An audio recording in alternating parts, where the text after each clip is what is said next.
안녕하세요. 불독남입니다. 이번 시간부터는 경제에 관한 교양을 쌓아보려 합니다. 여러 명의 현대 경제학자들을 만나보려고 하는데요.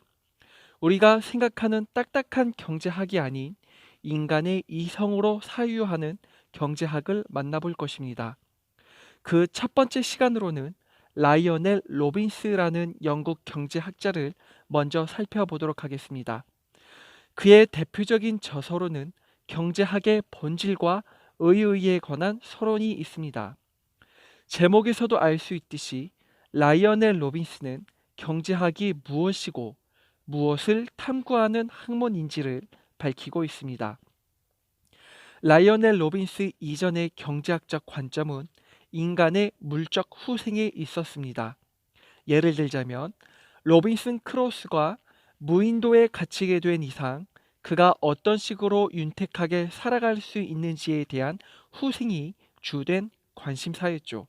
하지만 라이어넬 로빈스는 경제학의 관점이 물적 후생에만 국한된다면 물적 후생이 아닌 인간 행동에 대하여는 어떻게 설명할 수 있는지 반문을 제기합니다.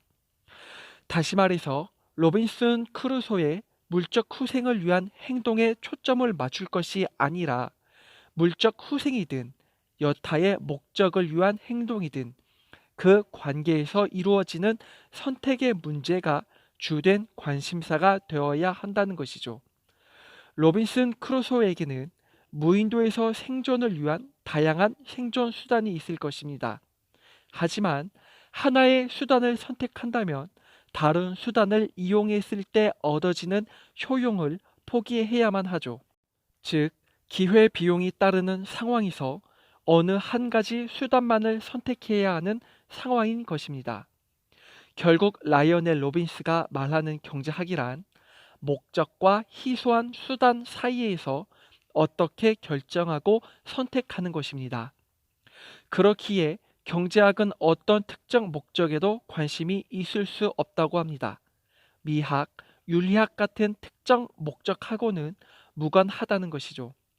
목적이 무엇이 됐건 목적과 희소한 수단 간의 관계성만이 경제학이 가져야 할 관심거리가 되는 것입니다.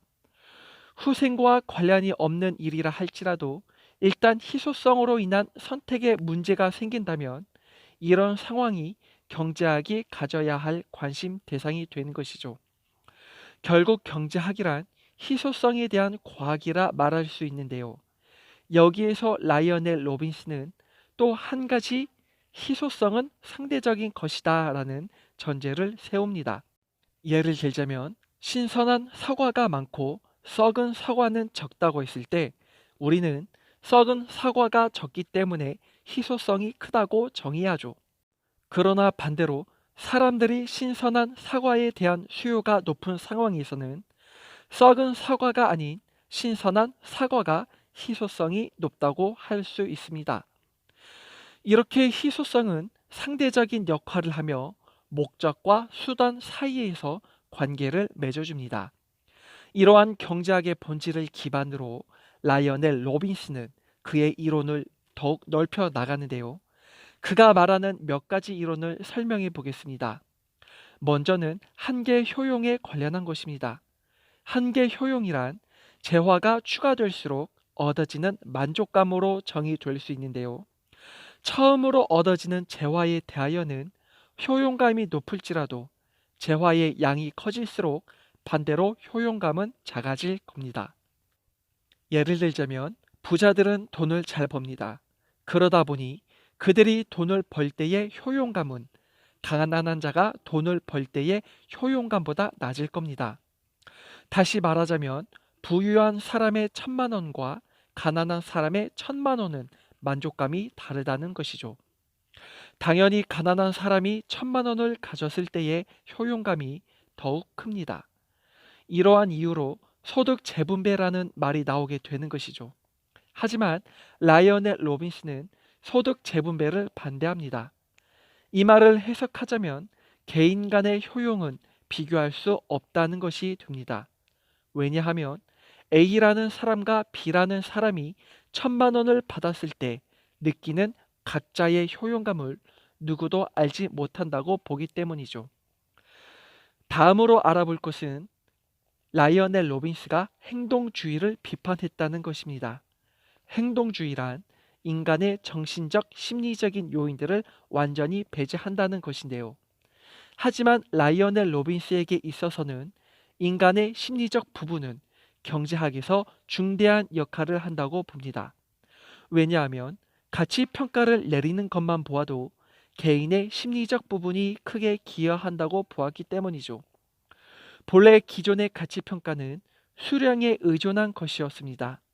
금과 같이 수량이 적은 것은 가치 평가가 높고 돌과 같이 수량이 많은 것은 가치 평가가 낮다는 것이죠. 하지만 라이어넬 로빈스는 가치 평가에 대한 설명을 다르게 내립니다. 가치 평가란 인간이 가지고 있는 선호도에 따라 배열된다는 것입니다. 극단적인 예이지만 어떤 사람이 금보다 돌을 귀한 것으로 여긴다면 그에게 있어 돌은 가치가 높은 것이 됩니다. 이제 마지막으로 알아볼 그의 기본적 이론의 사상은 경제학의 토대를 현실에 두었다는 것입니다. 이 말은 우리들이 겪는 일상생활들을 가지고 연구를 한다면 보다 나은 계몽된 추측을 할 수 있다는 것이죠. 이 계몽된 추측은 현실 경험에 기초한 것이기에 여기서 연역된 결론은 현실과 부합할 수밖에 없다는 것입니다. 그래서 논증을 위한 실험은 필요 없다고 말을 하죠. 한번 예를 들어볼까요? 라이어넬 로빈스 이전의 이론인 수량적인 법칙으로 소고기 수요를 예측했다 합시다. 일반적인 이론대로라면 소고기의 가격이 떨어질수록 수요는 높아집니다.